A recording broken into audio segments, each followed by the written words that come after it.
part of the problem, it seems to me, is you have, and I've got here in my, just today, stories about the CEO of Time Warner, who was at I don't know, some type of Goldman Sachs retreat or something, talking about sounds fun. getting interviewed. Wait, let me pull this out, because this, it seems to me, is the issue behind the processes there.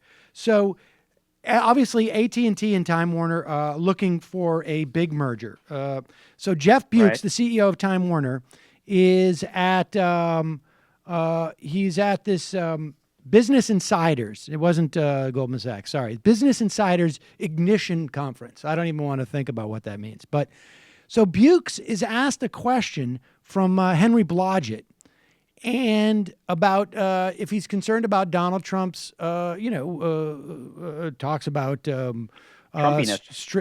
stripping flag burners of their citizenship, open up libel laws. Is he worried about the First Amendment?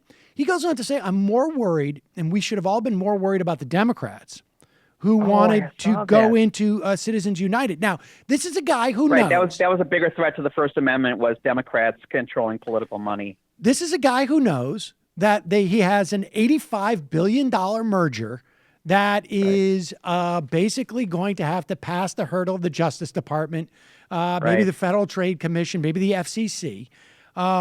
You've got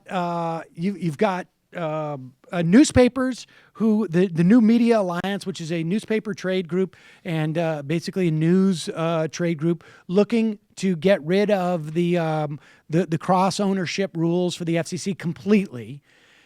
There's such an incentive for them, broadly speaking, to appease a government. But when you see a guy like Trump, who basically says, like, you know how this works. You treat me nice, I treat you nice. I'm not above going, your company's going to get what they want. Your competitor's not, because they were mean to me. They put a picture up with making me look ugly. And they hire people who have, whether they are, and I imagine they have this pressure to NPR too, whether they are, hosts or producers or whatever, who must have the same unspoken ideology of, like, at the end of the day, this is a business.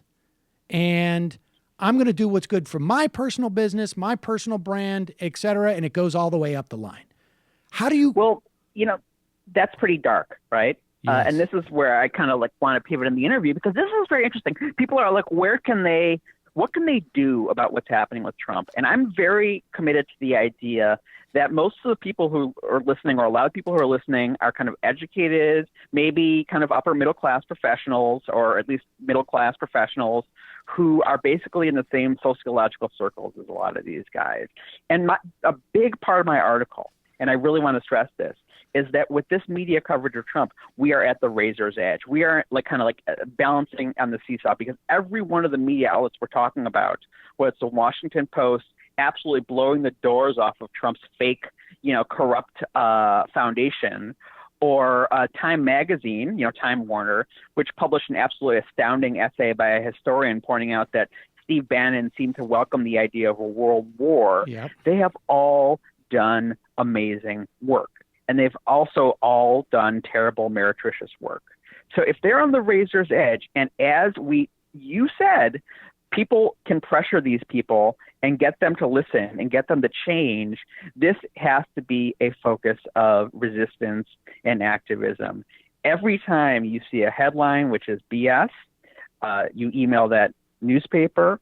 Every time you hear the New York Times doing something stupid, you email the ombudsman. NPR as an ombudsman, and we have seen that this works, and this is the fight for our life, and people have to get involved in that. The irony is that, as much as people talk about malign Twitter activism and whatnot, this is the one area I think that it's like that, that Twitter's almost designed for. I mean, you have access to United these reporters. Airlines, screws you up at the counter, and you have 50,000 Twitter followers, and suddenly, they change the policy. I mean, and the thing is that this is also where the media lives, right? I mean, everybody involved in the media is on Twitter at the very least. I mean, Facebook maybe secondarily, but Twitter in particular. And I'm quite convinced that the coverage, the coverage of that we're seeing is that we saw over the course of the campaign. We don't need to really go into it too much, but was demonizing Clinton in such a way. I mean, like, I saw this clip of Van Jones, and to be fair, let me just say this: I haven't seen the entire interview, but I found this a little bit. I found it a little bit troublesome. So Van Jones is sitting at a table with some voters who were Obama voters, and now they had voted for Trump, except for the mom who voted for neither one because they were both morally despicable. And I don't know. I mean, and I don't. I have never had particularly the best notion of either Hillary Clinton or Bill Clinton in my mind in any time over the past 25 years, frankly. But you don't believe that they're running a prostitution ring? Well, look, I think we need to see. Right? I haven't seen any evidence that they aren't. Sure.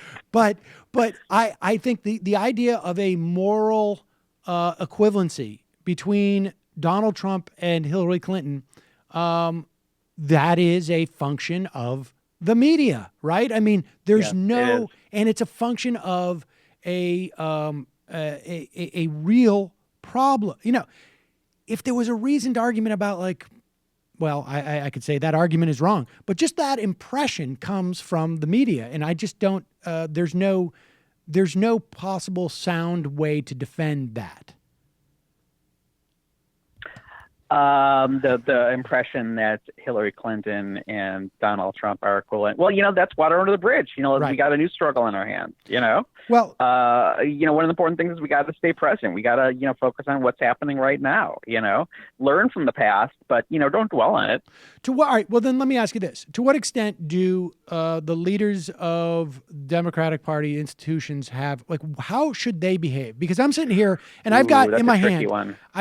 I'm holding it up now. It is a graph of the media reports of Trump meeting with Al Gore, and then the media reports of who Donald Trump ultimately picked to head the EPA, who Scott Pruitt is literally, is antimatter to the EPA, the Environmental Protection Agency. He is being put there not just to slow its roll, but because he's an expert at defeating its statutory purposes. Yes. And that's right.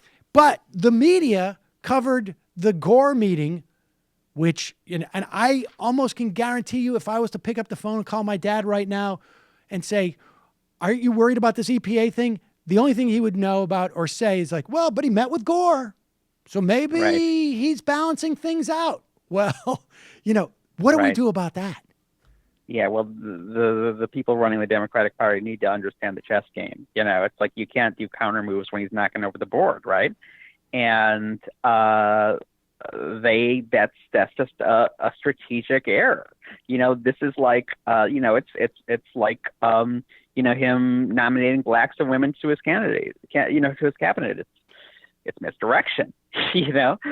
So Democrats need to understand that. I mean, I think there's a interesting and at this point one in which I'm relatively agnostic about question of whether they can work with Trump on things that obviously are necessary, like infrastructure, even though it's his particular plan is now a tax abatement scam for developers, or the minimum wage, or if you do the Boehner strategy of just saying no and making his presidency fail, which it doesn't seem to be in the Democrats, DNA, because we're all over socialized and, we are our own, like John Steinbeck said, a liberal is someone who can't even take his own side in his argument. But at the very least, they can understand what sort of tactical move he's making in meeting with a Gore, what sort of tactical move he's making in putting Ivanka, up front when it comes to, being the liberal face of climate change and, child care and stuff like that. Ivanka, who, tweeted, that a joke that, it was freezing and snowing on the day, the Senate was holding a climate change, thing. So she's not exactly like she's, an honest broker on this stuff too. And understand that when it comes to his family, they are like a mafia family. They believe in loyalty and advancing the cause. So that's her first priority. So yeah, the Al Gores of the world and the Obamas of the world and the Nancy Pelosi's in the world at least have to kind of anticipate his moves, 2 or 3 moves in advance. And I haven't seen much evidence they've been doing that. Hey, it's Sam Seder. Why don't you subscribe to this channel? You can do so right over here. Subscribe.